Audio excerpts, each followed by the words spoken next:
welcome into another episode of The Reckoning. We've got a little venue change. We love doing our shows over at Druid City Brewing, Bo's Place. He's been an outstanding host. He's a great friend to the show. But we are at another friend of the show's place, Matt Ray's. We're at the Sanctuary here over on 25th Street here in Tuscaloosa, the Sanctuary. Beautiful place. Former church. It's been turned now into this bar and restaurant. Recently, it's gotten a shout out from Pam Huff, who used to be an anchor over at ABC 3340 up in Birmingham. And everybody in the comments was raving about it. She was raving about it. So we're really excited to be here at Matt's place. You guys might remember Matt coming on the show when we talked about the Druid City Music Festival. That was, what, show 2? Yeah. That was a while ago. We've been spitting out episodes. So really excited to be here at the Sanctuary. And man, we've got a great show today. Dr. Kiki Baker Barnes will be joining us here on The Reckoning. She is the commissioner for the HBCU Athletic Conference, formerly the Gulf Coast Athletic Conference, GCAC, now the HBCU Athletic Conference. And she is accomplished, to say the least, right? Yes. So not only is she a commissioner, she also is an award-winning administrator, athletic director at Dillard, correct? Yes. An author. She has a program where she mentors young female leaders called So You Want a Career in Athletics. She is going to be an outstanding guest. We're really looking forward to having her on the show. You know, going back to what you said earlier about this venue, first of all, Matt and Nikki Ray have been friends for years, and without them, the Druid City Music Festival in 2019 couldn't have happened. They were amazing. Their team, working with Sarah Hagum, Ohms. Let me just say this. I knew back then, whatever they touched, they were going to be successful.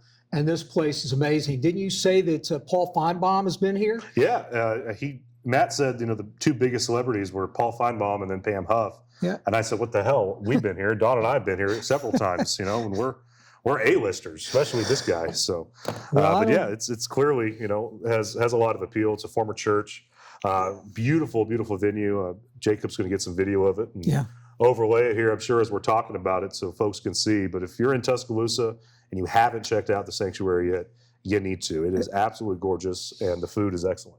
And just like our guests, these two are superstars. But let me just talk about Dr. Barnes for a second. When I was coaching at Alabama, Kelly Brooks was just down the hall on the women's basketball staff. Kelly then left and went to the NCAA. He's now doing consulting work. He reached out to me when I hung my shingle out to consult and said, hey, would you be interested in helping the Gulf Coast Athletic Conference find championship cities for their championships? So of course he introduced me to Dr. Barnes. I met with her in Orlando, and rest is history. I've helped to find cities for their championships. One of them being here in Tuscaloosa this week for the HBCU Athletic Conference basketball championships, in conjunction with Kelsey Rush and the Visit to Tuscaloosa team. But back to Dr. Barnes. Let me make this short and sweet. One of the fastest ascending superstars in the business, in the NAIA, and in college athletics. She has rebranded a conference. She's increased the number of schools. Matter of fact, I almost feel like we're like the Big 12. Yeah. We're at 15 schools, and any day we're going to get an announcement for more schools being added to this conference. We've got schools all the way from the Virgin Islands up to Ohio, and schools in between, states in between, Texas, Mississippi, Louisiana, Alabama, Tennessee, and South Carolina. She's done an amazing job. She will be an exciting guest today. You'll be educated and entertained. Looking forward to it.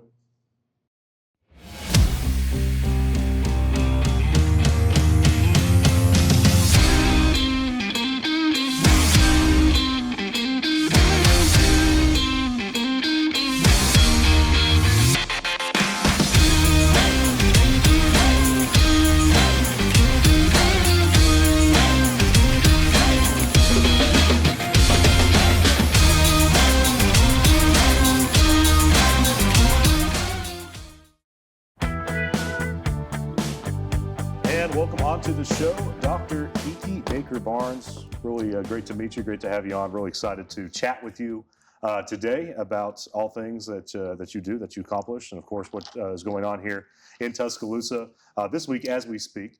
But yeah, thanks for coming on. We really appreciate it. Be here. I'm sure it won't be as fun as the Mardi Gras parade that you were down at last night in New Orleans. I don't know.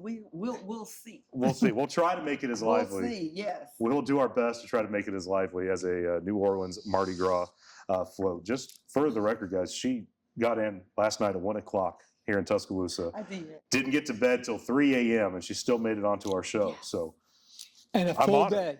And a full day and a coming full up. day today, yeah. A full day, and we're gonna get it done. She is truly the Energizer Bunny. I mean, since Absolutely. I've known her, there's no moss grows around her. She is always moving. All the glowing, going. accolades and stuff that we talked about, during the intro, I think this might be the most impressive one to boot. No that you way. were up until 3 a.m. and we're still able to make it in and chat with us, and you have a full day. But anyway, let's go ahead and just get into it. Just tell us a little bit about your background and about your work right now at the HBCU Athletic Conference. Yeah. So again, thank you so much. I'm super excited to be here. I feel great. A little bit about me. Small country town girl from Minden, Louisiana. I started playing sports I was a cheerleader first. So let me say, Okay. So let's talk about this. You talk about this energy I have. Yes, that's I where it believe comes That's where from. it comes from, right? All right. Okay. Like I was a cheerleader first, and then eventually played basketball, ran track, and got a scholarship to college. So that kind of put me on this path in sports, and got an opportunity after college to start as a basketball coach, and eventually now I'm commissioner.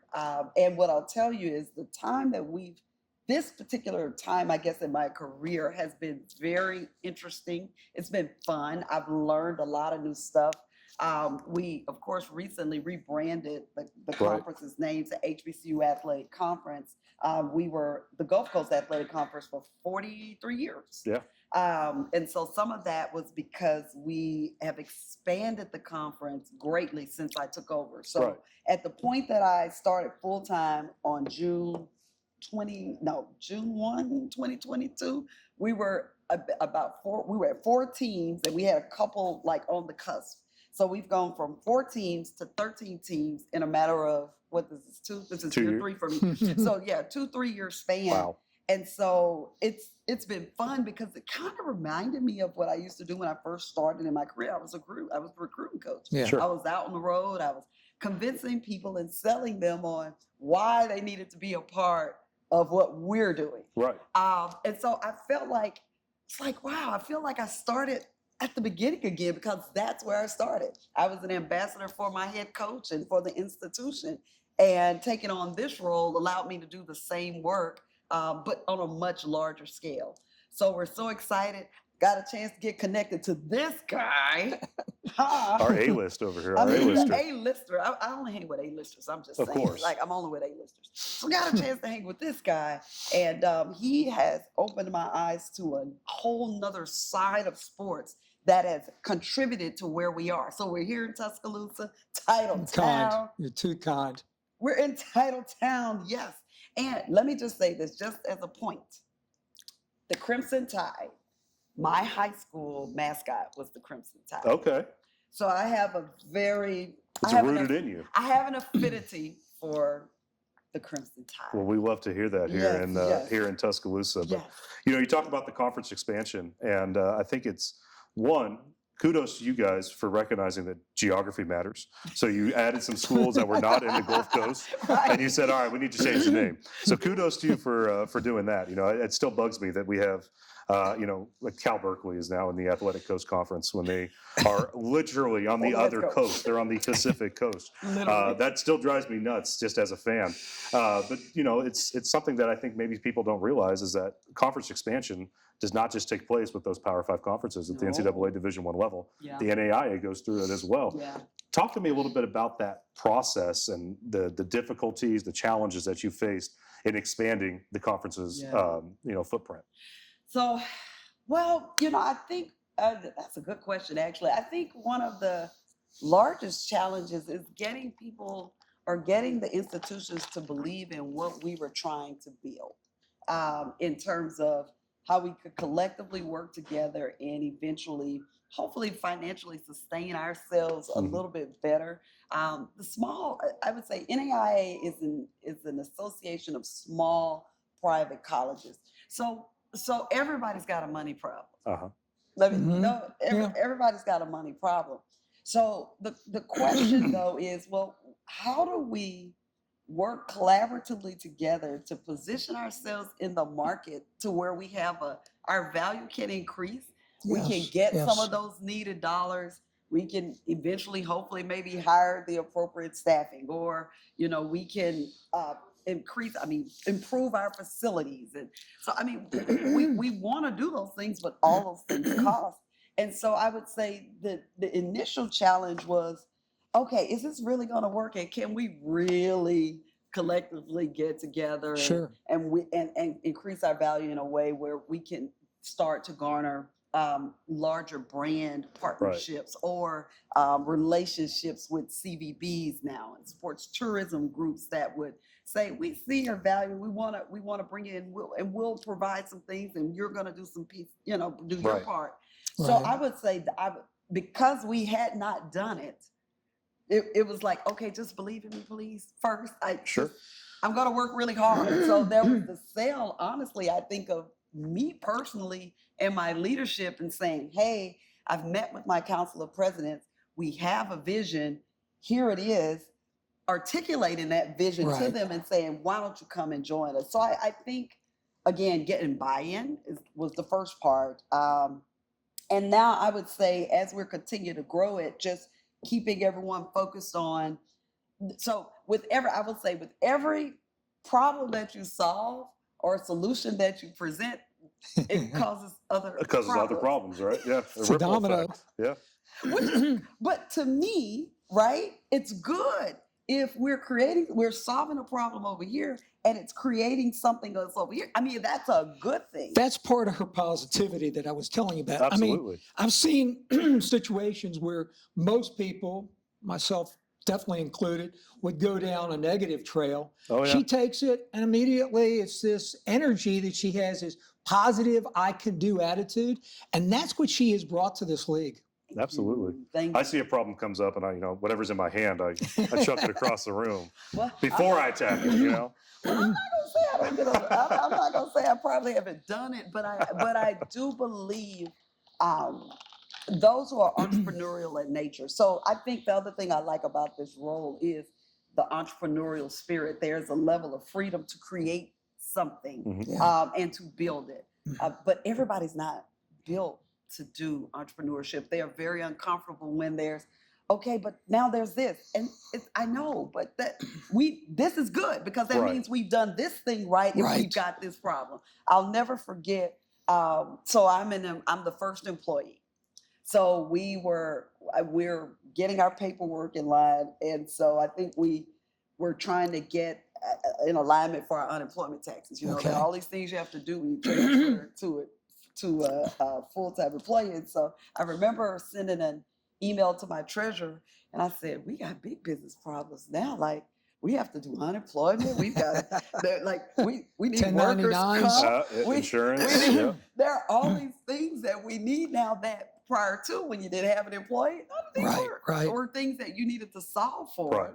But because we've expanded, now we have to solve for that. Like, we have to fill out a different type of tax form now because the revenues have increased. And it's like, oh, but that's a good thing that we increase revenue and that, okay, now we've got to do something a little different over here. And that's a different kind of situation. However, this is where we want to be because that's a part of the journey. And so those are some of the things that I've really enjoyed in the process and overcoming the challenge and just continuing to take each one by one. Right. Yeah. Well, and to take that a step further, I was obviously at Alabama in the SEC, big conference, but before that, the Big South. And the Big South, I was part of the very first formation. And so it started out very small, staffing-wise. But let me tell you something. This is a testament to Dr. Barnes. We have one full-time employee, or we're not up to 2 yet, are we? Not yet. It's June. Working on it though. She's got contract labor. Right. And how she juggles it. I mean, this is somebody that is in it to win it. And like I said before, all this energy that she has, it spills over into the people that work for her in this contract labor roles. So, I mean, that's a testament again to where we are today from, I met you 2 years ago down in Orlando, and I bought in probably within the first 10 minutes. Kelly's like, man, get your sleep the night before. This lady's got energy. and I'm going to tell you, I bought in immediately. And I mean, now look at us. We're at 15 schools. With 13 13, right now. but announcement. We got some things coming. Don's spilling the beans earlier. No, it's okay. Our goal is I'm not to be naming at names. 16, but we've got some things coming next month, and we're excited. That's So awesome. you heard Exciting. it. Look, you heard it here first. That's right. On the reckoning. On the reckoning. Yep. Well, Yeah. again, it's just, it's been a pleasure. And, you know, I know that I've got questions later about your time with me at a couple of our conferences and conventions. But, you know, tell me again about the conference, the uniqueness about us. You know, tell me, I know we're small and we're the NAIA, but my gosh, it feels like, you know, in the last year, more and more people know about this conference. Yeah. And the name change, Gulf Coast Athletic Conference made sense for all those years, but now we've got the Virgin Islands, we've got Wilberforce in Ohio, Voorhees. We're, like you said earlier about the ACC and Berkeley. I mean, we're scattered all over. Yeah. Tell us about the uniqueness, if you will. So I think what's really, really, really cool about it is, and honestly, I feel like I need to give this credit to COVID. Prior to COVID, I felt like there were the restrictions due to the geographical boundaries that exist. Sure. But what happened during COVID is we pivoted. Everybody pivoted. Yeah. We did things that people said could never be done. I mean, for a year, people operated strictly, everybody's at home because we couldn't be around each other. Zoom. I mean, we got online, people. And I remember thinking, okay, for basketball, if you recall, the NBA, or was it WNBA? I can't remember which two. Who started the bubble first? Was it NBA? I think it was the NBA. Yeah. Okay, they were the first. Down in Orlando, I think. Remember, Yeah. they were the first to like venture into everybody. Like, we got to play games, like, because you can't play basketball, right, unless you put it with a PlayStation or one of those. Sure. Like, okay, we can't do that. So we got to figure out how to play games, and we got to do it safely. So they put protocols in place, and they said, all right, everybody, we're going to show up at one place, and we're going to play a season. Nobody would have ever believed that was possible. Now, there's the athletic programs. We're all kind of sitting in our homes on Zoom every day. Okay, so how can we play safely? So then all of a sudden it's like, okay, well, we've got a proof of concept with the NBA. So maybe we can venture into this if we adopt that particular process. So then we do the bubbles, right? So we have all the teams show up as a regular, this was the regular season schedule. We had 2 bubbles. One was, I think, at Talladega, one was at Xavier. Everybody showed up, they did their testing to make sure everybody was clear once they get in, and then you don't come out the bubble. We play our games, and then we're able to do it. And then we come back and do a championship. So as we're coming out, I'm having a conversation like, well, is there any rule that says to us that we have to play the home and home schedule, what we've done before? Right. There's nothing that dictates it. So I'm looking through the NAI bylaws. I'm like, okay, let me see if there's some rules that govern how we do this. I'm looking at the rules. I'm like, it just says we need to play 18 games. Yeah, it didn't say how. Doesn't say how. Yeah. So now I'm looking at this, well, maybe those geographical boundaries that existed before, well, maybe that doesn't matter if we're willing to stick with this particular strategy. We could do mini tournaments. And think about it. The NBA does mini tournaments in the season. Right. Think about, like, they've got all these little things because, they're trying to make $1 and trying to keep people interested. But I was like, what if if we wanted to potentially look at some of these other institutions that are far, far out of the Sure. footprint, this would give us the opportunity now to do that. Right. And so when what I felt like we got, and because your question was kind of like, well, tell us, talk a little bit about how I feel like we're different. What I feel like the NAIA bylaws allowed us to do was have the flexibility to pursue something like this. Sure. And to say, hey, well, there's Virgin Islands down there. They're the only HBCU. And remember, initially, we were trying to take championship down there because they have that big Paradise Jam. Yeah. Paradise Jam is held at University of Virgin Islands. I was like, but what if we? That's right. Now we ain't figured that out yet. I mean, it was a dream. I still have the dream. Hey. Maybe we'll get there one day. We're not. It's a work in progress. It's a work in progress. We'll have to figure it out. It's funding. Everything's funding. You gotta find the money. But what I do believe that the NAIA Association provided for us is the flexibility to consider what we've done and finding some other HBCUs and building this brand as the 5th HBCU conference. Well, and of awesome. course, what you did this year for basketball, did I not say that you had here at Stillman one hub and at Talladega another hub? Did. And to me, immediately, that means for, like you said, Wilbur, for the outliers, coming in and get your games, cost containment. Yet for the cities that are lucky enough to host those, that's where a Kelsey Rush for Visit Tuscaloosa or whoever is the closest CVB, DMO to Talladega, they're probably Anniston. They're going to benefit economically in those communities for what you've done.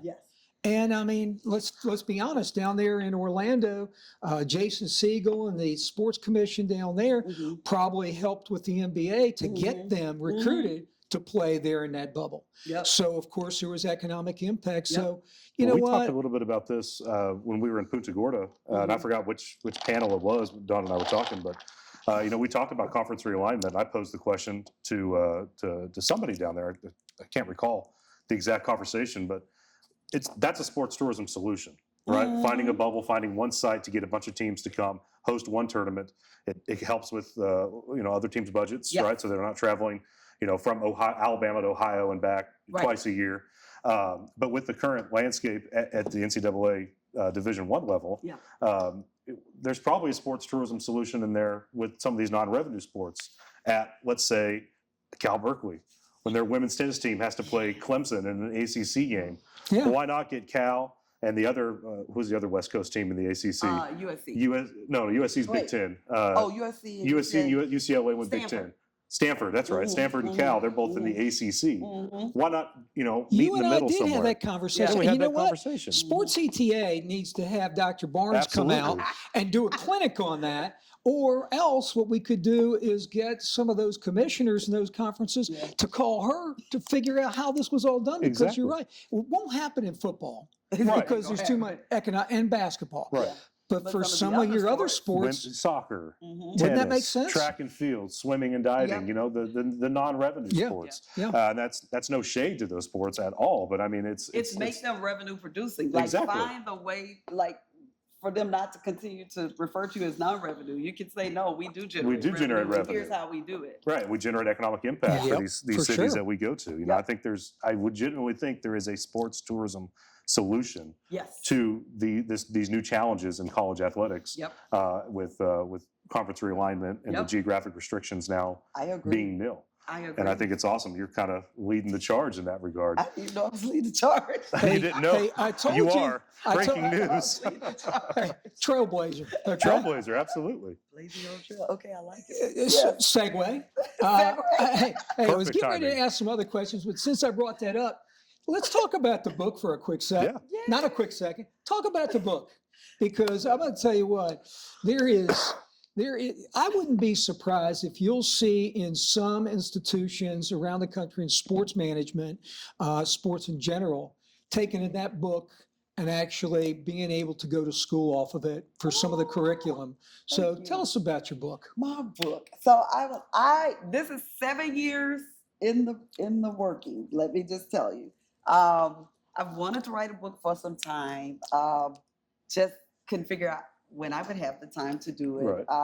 3 a.m. Yeah, maybe 3 a.m. in the morning, yeah. But this book, I feel like, let me just say, this is the first in a series because there will be a couple more. Doesn't surprise me at all. Yes. When I started the process, I thought I was going to be able to tell the whole story, one book, boom, and I'm done. But there was so much I felt like I needed to say. And I feel like my life is in specific seasons. So this particular book is about my leadership formation and how I have come to conceptualize leadership and learning from our environment. I think that's something that's really important. I spent 25 of my 28 years now on a college campus. So I was working with young students in that transitional period. So what I kind of say from a marketing standpoint is if you're a person in transition and you're asking the question, well, what do I do next? Or how do I know what move to make or what step to take? My book is the solution for that. Okay. Because what it does is I introduce what I'd like to call the blind exchange framework. I was just going to ask you. Yeah.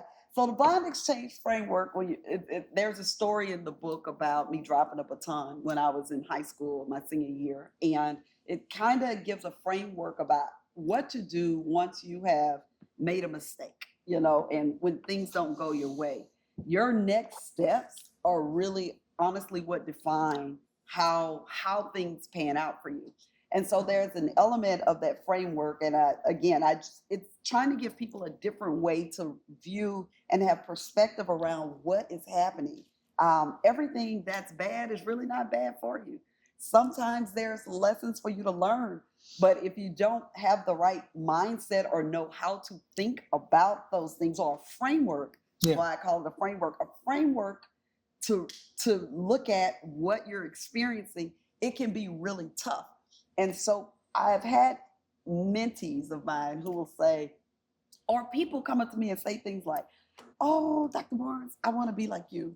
And I'm like, "But you don't know what you're saying when you say that, right? You don't know what you're saying when you say things like that to people." Like, no, because you'll have to understand what it took for me to become this person. You'll have to understand the psychology around how I messed up probably at most of my time, but eventually worked through those things. And so this book particularly channels, I would say, from 5th grade all the way to me graduating from college, kind of those lessons, and then how I applied them in the first 5-6 years of my career. So I end at becoming athletic director at Dillard University, and I stop it there. Because let me see. I'm 25. Okay, so 25 out of my 28 years, I've been in charge in my entire career. I've never, I was a head coach at 25, athletic director at 31, commissioner at 47. I've always been in charge. And so the question is, how did I get to be in charge at such a young age? But when you read my book and you'll see my story, you'll see I was being prepared. But this opportunity, I feel like, is not unique to me. I feel like there are things that are happening in our lives that are informing us on what we need to do.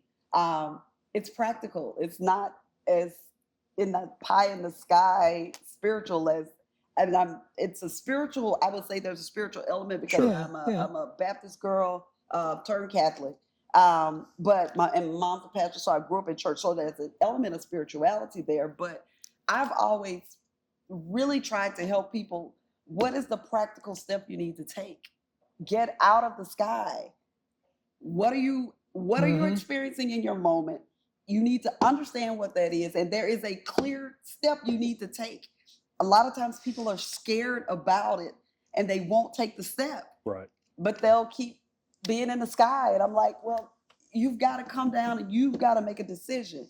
And so I'm trying to help young people specifically and that's why I took the 5th grade. I wanted them to see my formation because I was like, y'all, I was learning this stuff as a kid. Like I was picking up on the lessons and learning and then applying them and failing really fast and getting back up. And I will say that I have proof. Like my life Right. is a living testimony of, hey, when you make good decisions and when you pay attention, good things can happen. Even some of the bad things that happened, like Right. they were all a part of me getting to this point. There's a silver lining in those Yes, things, right? always one. That's similar to what you were talking about with COVID. There's a silver lining of the It's always the Right. pandemic. It Right. led to a new ideas and a new look and new outlook on how to do things. Yes. That's outstanding. And then y'all told me I'm leading the industry. I didn't even know. See, like that's See? an unintended consequence. Well, now, you're a leader, right? some of those You're in folks, charge. I'm in charge. Now, some of those folks that come up and ask you about, hey, I want to be like you. Do you tell them you can't get up at 10 o'clock in the morning and be like me? No, and you can't though. Hey. It's a process. Yep. It's every day. It's and I feel like that's what you learn from sports. So these are the stories are sports stories. So you Right. learn discipline. You learn to push yourself past limits. I would say the most fun thing about basketball that I think in terms of developing how to move quickly is you don't have time to think about that turnover that just happened on this end of the floor because they have the ball. Right. And if you don't act immediately, it may get worse if you don't make the right decision. And so that Yeah. basketball really, again, you have to have a very forgetful, you have to forget really quickly and you've got to move forward. Short-term memory. You right? got to have it. Yeah. So your energy, your positivity, all those things, probably that was you on the sideline? That was me on the sideline. That was me as a cheerleader. I can imagine. That was me. So I you won would have most been spirit fun to every play year. for. Mhm. No, my players wouldn't say I was fun to play for. No, they would say she's awful. I highly doubt that. I doubt it too. Well, let me say this. What I think for some, the ones for the kids that I gave a hard time, Yeah. I think maybe now they may be like, okay, coach, I know you really want to hurt me, but I had very high standards and I didn't believe in lowering the bar. Yeah. And when you have that level of expectation, Right. it is hard. Like people want you to lower the bar. They want you to say, can you just, instead of me making it in 30, can I get 5 extra seconds? No. Yeah. Right. And I don't believe in lowering the bar. You're gonna meet the standard, or maybe you shouldn't be playing. Like let's deal in truth. So people don't want to deal in truth. So if I, having an honest conversation sometimes about their skill set, about their effort, Right. did not go over well. But I personally just felt like, well, if I'm not honest with you, that's not going to help you succeed in life. And I have a story in my book about that, about a moment that happened with me where someone was very truthful. Now it hurt me.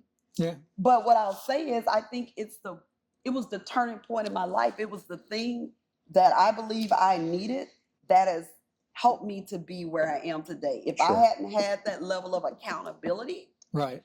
then you're taking shortcuts. And you don't get to a level of excellence when you're lowering the bar. Right. So I will say that, they probably like, you could have eased up on us, but I was like, it's kind of not like how life works. Not at all. Coming from a very, very intense coach, I can say this for sure. I believe I would be a much better coach today. I couldn't coach today, though. I mean, there's too many things going on. But I believe I have mellowed from my days on the sideline. Mhm. Yeah. And I think that I would be more like there was a coach at UAB. His name's Paul Harbin. We called him the professor. Mhm. Hardly ever heard him yelling. Anson Dorrance at Chapel Hill, he's legendary. Those are guys that more or less sat like I'm sitting today. Mhm. And I would like to think I could be more like that, but I'm blessed for the time in the profession and the kids that who no longer kids. But one of the best things for me, I think, and you probably had this happen too, is the wedding invitations, the birth announcements, or how about those ones that you didn't connect with that come back 10, 20 years later and go, hey, coach, I've got a daughter who's playing and now I get it. Yes. Or you really were an asshole, but yeah. Hey, it's my show. I can cuss. You really were a jerk. But you know what? Now I'm getting some of the reasons that you were that way. And, but I just can't see players who play for you feeling that way because of your positivity. Let me say, they love me. I mean, I think there were lovable parts of me, but I also, I am lovable, but I'm also not to be played with, if that makes any sense. Like, I've seen you. Yeah. I don't. The goal is the only thing that matters. So you don't get to be in charge by being somebody that can be played with, right? Yeah. Zach, I'll knock stuff over. Do me a favor. Can you hand that to me? Yeah. Do me a favor, folks. You have got to check this out. I mean, I'm going to tell you what, there are so many great stories in here, and you could go to school off of this. And in book 2, whenever that comes out, I'm sure it'll be just as good. So I appreciate that. Yeah. Do me a favor, let's transition real quick. I want to talk about the love. I know that you're from Minden, and by the way, we've got a friend of yours that hopefully you'll see while you're here. Yes, I can't wait. But you've been in New Orleans how long now? Over 20 years now. 20 years. Yeah, over 20 years. So you know the culture, you know, obviously running down there, and you're going to be back and forth again. But there was some tough times that Louisiana has had. Tell me, how as an administrator, you handled what happened with Katrina. Yeah. I've got a couple friends in Asheville, North Carolina, and Janet Cohn is an athletic director at UNC Asheville. And what she had to do with all of our teams, they were displaced because it was so horrible, the devastation in Asheville. So she ended up with all her connections within the Big South and the Southern Conference to get those teams placed around.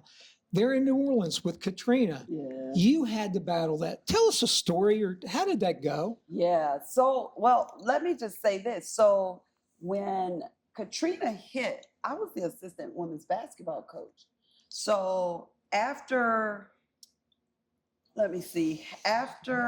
about a couple of months, so we're trying to figure out, first of all, we're not actually comprehending what's happening, if that makes any sense. Sure.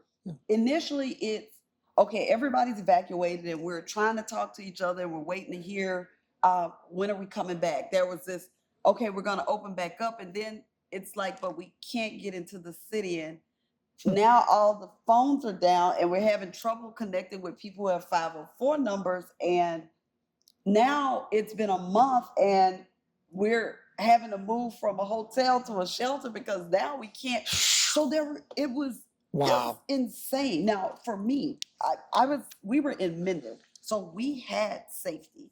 We were in a safe place with my parents, but what we didn't anticipate was being there for 4 months. Right. While we're trying to figure out, is the institution going to come back? Well, in the process of all this, I'm talking to my athletic director at the time, and she's giving us updates as she's getting them. And October 31st, I got a pink slip. Wow.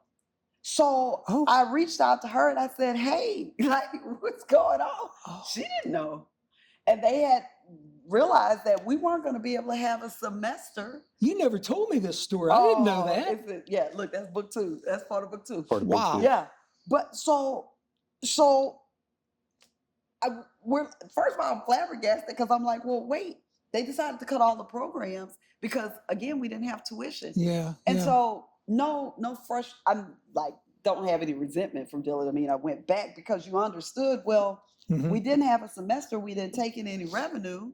So how can we continue? And I would say Dillard did keep us on all the way through October. So we got a check August, September, and my last check was on October 31st. Okay. So they did give people 3 months. Like, they spotted us 3 months. But after they realized we weren't going to be able to have a semester. Yeah. I mean, there was no revenue. Right. So they had to right size immediately just to ensure that the institution would have a chance at coming back. Right. So I get the pink slip. So I'm in school full time working on my PhD at UNO. So my husband's working for Dillard at that time. We had just got married. Well, we were engaged. And then we just sped up the marriage because we realized we were going to have to live together because, Another silver lining. Yeah, Right? that's right. So we sped up the wedding. We got married November 12th, 2025. And so I actually was working full time just on my PhD. Well, Dr. Martin, who was the AD, decided to leave around. She took another opportunity. Holy Names University hired her in California. And again, remember, they let go of her entire staff. Right. So it was just her. They decided, well, we're going to keep basketball and cross country. Right. And so so that's what we're going to do. Well, she puts in a resignation, let them know she's leaving. At the time, my husband's boss was the second in charge and had shared that with him and said, hey, you think your wife might come back? And he said, well, I could ask her. So my husband says to me, hey, why don't you, I just talked to my boss. He said, Robin's leaving. He asked if you want to be the coach. And I said to him, if I could be the AD. Sure. That's you. That's you. If I could be I the love AD, that. sure. She Yeah. was the AD and head women's basketball Sure. coach. I was her number 2. Yeah. And I was very excited about having the opportunity to work for another woman who was in charge, and I was going to learn from Right. her. Right. And so we had the conversation, and they hired me, and I was like, okay, it's game on. And I will tell you, I had a very strong sense of responsibility to Dillard because I believe they hired me without having the title. Remember, I hadn't been an athletic director. Now, what Right. I said to them was, I know I haven't been an AD, but remember, I was the head coach at this school where I was over 3 of the sports. I was over the cheer, dance, and basketball team, and we only had 4 sports in the department. So I was like, you got 3 sports? I've done 3 sports. Right. I just didn't have the title. You're pretty So, much the AD. I'm pretty much, I felt like you could say that. I mean, I just love that. I love that you were just like, yeah, but give me that job too. but But Yeah. you know what, though? That What a just goes to negotiation show tactic. why this is old hat for her to be able to wear all the hats she does absolutely. in it this. did. Yeah. Yeah, and so what I'll say is all of my roles were very much, they were all roles where you didn't have a lot, Right. and they kind of have probably unrealistic expectations. But for some reason, I feel like that's the superpower that God gave me personally. Like He gives me the vision and the energy Yeah. to be able to do that work. Yeah. I don't believe I did it in my own strength all by myself, but I do believe that the skills that I was given, and I would say the energy and ability to see or have vision are superpowers for me, and it has served me well in the role. So I had a vision once I became athletic director at Dillard, and I just worked like the dickens to get it done. Yeah. Got the right people. The other thing I'll say is I didn't do this by myself. So let me be very clear to anyone watching. Like, you can't lead and it's all you. Mm-hmm. It's not how that works. You have to have a great team. Right. And so it initially started with students. Students were my team because I had a head men's basketball coach, a part-time volleyball coach. That was it. That's what I started with. There's a saying for that. My old boss, Gary, at WVUA used to say, making chicken salad out of chicken shit. You don't have a whole lot to work with, but you make it work, make it happen. So, And then, I mean, it's so interesting to me. Like I said, I don't know if I've said this. So and this is me being petty now being kind of petty. So there was a point in my career where I started applying for larger NCAA jobs, and I got a lot of no's. And I felt some kind of way about no's because I was like, I would hear from the search firm. The search firm would tell me that, well, you've only worked at the NAIA, you don't have NCAA experience. And I kind of looked at them and said, so you will hire someone who has worked at the NCAA but doesn't have leadership experience. yeah. At least, I will say proven leadership experience. 15 years leading with very minimal. I was like, so when you start looking at how people value vanity and brand Right. versus actual proven lived experience, I said, you couldn't hire those people to come do my job. Right. Oh, 100%. And so it always, it took me some time. Like, I'm a better place now. I don't care anymore. But I will tell you, there was a moment in my career, and that kind of stuff will be in the next books. Like, how do you deal with this? When you get to this point where you believe that you're ready, but people are telling you you don't have what it takes when you clearly have Like, have you seen what I've done? Like, are you Right. kidding Right, me? right. Tell me I'm not ready. But there's lessons in that too. Sure. Like, there are things, there are ways, and there are strategies for young people to think about. Well, if this is where, so I'll say one of the things that I started counseling or advising my mentees on is, if you want to work at a Power 5, then you have to start there, Right. because they don't translate Right, experiences in the same way. So I started sharing what I would say is the things, strategies that I thought would be more helpful for them based on what I was experiencing. Gotcha. You know, sitting here listening to you, I mean, I'm nowhere near the level that you are, but the things that I've done after coaching, one of my mentors, Chuck Citizen and CM Newton, CM was one of the guys, the architect for the first Dream Team. And they said, admit what you don't know and surround yourself with smarter people.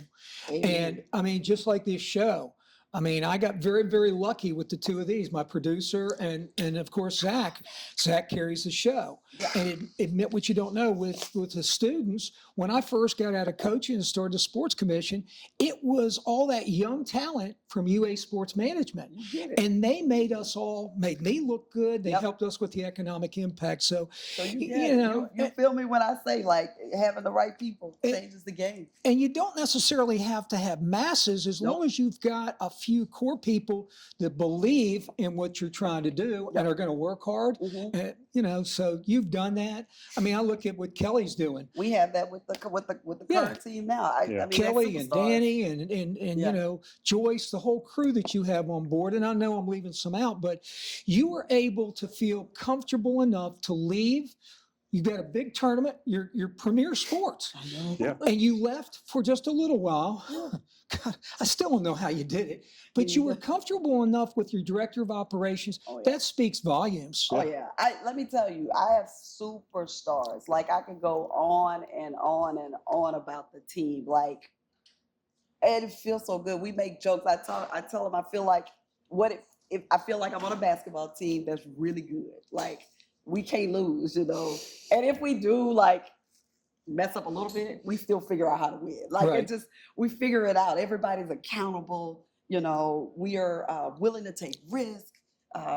It's so much fun working with great people, and I have the best. And that's pretty good transition there, Don. I do want to talk a little bit before we go. We're pushing the hour here, but I do want to talk a little bit about, you know, some of the work that you've been doing with DMOs. I want to bring it back to sports tourism. That's what we're all about here on the Reckoning. You've collaborated with Tuscaloosa, obviously, right now. That's why you're here in town. But you know, Shreveport, Decatur, North Little Rock. What have those collaborations been like, working with DMOs and bringing, you know, your conference events to these cities and creating economic impact? Oh, let me tell you, it has. I would say that I think that has given us the purpose. You know, initially it was just show up and we're having it. We were trying to do a really good event initially, you know, and trying to figure out how we can fund it. You know, how can we find funding to help us? So that's where we were initially. But going to Sports CTA. And what was the other one we went to? Connect in Vegas. We went to Connect in Vegas. Like, going to those conferences. Oh, yeah. Doing the speed dating. And I'm looking at Don like, we got 60 of these? Like, and people actually want to talk to us, and hearing and understanding what the community needs. Like, the other thing, I never talked to that side of the table. So I had no idea what a community needed. So even when I was initially communicating who we were and what we were doing, I wasn't doing it with my potential customer in mind. It was just about what I wanted. Right. But now, as we're learning, it's like, well, how do we go into a community and we change that community? How do we give back to that community? It's not just about an event. And that's what having this relationship has done. It's, again, open the eyes, help us to see a bigger vision again. And I mean, it's incredible to think about what we can do with what we have. What we have can impact and make a difference in a community. We just have to find the right partners and Don has helped us to do that. Well, there's elected officials all over the country that need to hear those words. What kind of impact can you bring, not just economically, but to the community as well? Absolutely. Well, I mean, when you start looking at just let's take a snapshot of this area. The economic impact for Tuscaloosa, Northport area off this 7-day basketball tournament, it's the teams that are heads in the beds. You're talking about meals, retail spend, gasoline. I could go on and on. But also, when you have a DMO that comes on board like Kelsey and her team, you start to see them working with the institution. They're going to actually create some other events off of it, like clinics. It's a give back to the community. You know, I look at the cheerleading component that you brought in. Now what you've done is added more economics to that. Because those cheerleaders are going to have to eat and put their head down on a bed. You'll have bands coming in. You know, I look at the new sport that you've added, soccer, that'll be coming up. You know, during the day off, I could see Halloween, those kids all dressed up, wherever we land, they all come out for a clinic dressed up in Halloween costumes. So cool. So you're not just giving economics to a community. You're giving a feel good and a give back. I mean, think about some of those kids that'll come out. I'll get off my soapbox here in a second.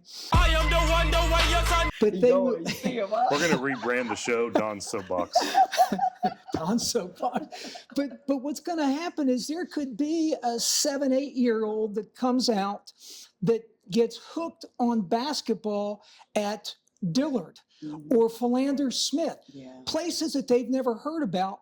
They may end up going to school there because of the experience that's happening here. So lastly, I'll tell you this. I was not only excited to get you at those conferences with me, but you put on your work boots and you were working it right there with me. And you're right, we had about 60 meetings. So it was amazing. It was amazing. And you were a rock star. I mean, you knew people there, and those that didn't, they knew you at the next conference. So, a whole new world. Absolutely. Like Disney. Well, look, Jacob's giving me the wrap it up. You know, let's get this done. But real quick, I do want to remind folks listening. Obviously, if you couldn't pick it up, she's a motivational speaker as well. Dr. Barnes is. How can folks reach you? Visit my website, www.kikibakerbarnes.com. www.kikibakerbarnes.com. She's definitely motivational. I talked a little bit earlier about being undercaffeinated this morning, and that's no longer an issue. Just chatting with you and having a conversation with you has perked me up and woken me up, so we appreciate it. Thank you for coming on the show. Thank you to our sponsors, of course, Buffalo Rock, Gio's Place, Jalapenos Downtown. Huge thank you again to Matt and Nikki Ray for opening up the sanctuary. And of course, a big thank you to our title sponsor, River Run Park. And if I'm not mistaken, we're going to have some fresh footage of the progress over at River Run Park here for you guys to enjoy as we conclude our show. And you know about the opening in August. In August, exactly, yeah. They are moving. I'm telling you what, it is so exciting when you go out there and take a look at where they are and what's going to happen for not only Northport, for this whole area starting in August. It's exceptional. It's going to be exciting. Looking forward to it.